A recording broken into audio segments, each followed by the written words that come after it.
नमस्कार दोस्तों। अगर आज आप किसी को धोखा दे रहे हैं, अगर आज आप किसी कमजोर को दबा रहे हैं, अगर आज आप सोचते हैं कि कोई देख नहीं रहा है, तो जरा रुकिए। गरुड़ पुराण कहता है, आपका अगला जन्म आपको देख रहा है।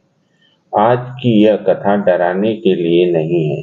आज की यह कथा आपको आईना दिखाने आई है, क्योंकि यहाँ भगवान सजा नहीं देते, यहाँ कर्म हिसाब करता है। तो चलिए कथा शुरू करते हैं दोस्तों। बहुत प्राचीन समय की बात है। एक साधारण सा नगर था। वहां न कोई बड़ा राजा था, न कोई प्रसिद्ध संत। उसी नगर में रहता था एक सामान्य मनुष्य। उसका नाम था अनंत। अनंत न बहुत अमीर था, न बहुत गरीब, लेकिन उसके पास एक चीज थी जो बहुत कम लोगों के पास होती है, शांत मन। वह रोज सुबह उठकर ईश्वर से धन नहीं मांगता था, स्वास्थ्य नहीं मांगता था, लंबी उम्र भी नहीं मांगता था। बस इतना कहता था, हे प्रभु, आज मुझसे कोई ऐसा कर्म न हो जिससे किसी का दिल दुखे। अनंत को नहीं पता था कि यही एक वाक्य उसके जीवन का सबसे बड़ा तप बन रहा है। उसके कर्म बहुत छोटे थे, इतने छोटे कि दुनिया उन्हें कर्म भी नहीं मानती।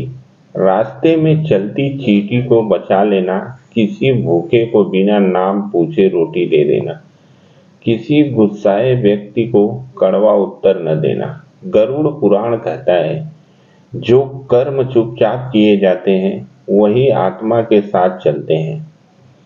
समय बीतता गया। जीवन ने अनंत की परीक्षा ली।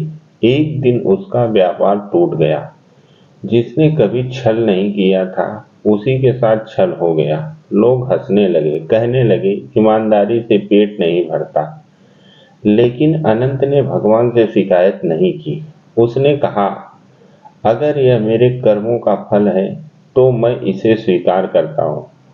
गरुड़ पुराण कहता है, जो दुख में भी किसी को दोष नहीं देता, वह अपने बहुत से पाप जला देता है।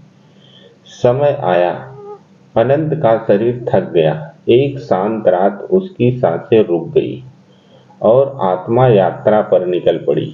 न कोई दर्द था, न कोई डर, बस एक अजीब सी शांति। गरुड़ पुराण कहता है, मृत्यु के बाद आत्मा सीधे यमलोक जाती है। लेकिन यमलोक जैसा आपने सुना है वैसा नहीं होता। वहां न आग थी, न कोड़े, न चीखे। वहां केवल सत्य था। यमराज बोले, अनंत, अब तुम्हारे कर्म दिखाए जाएंगे। और दृश्य चलने लगा।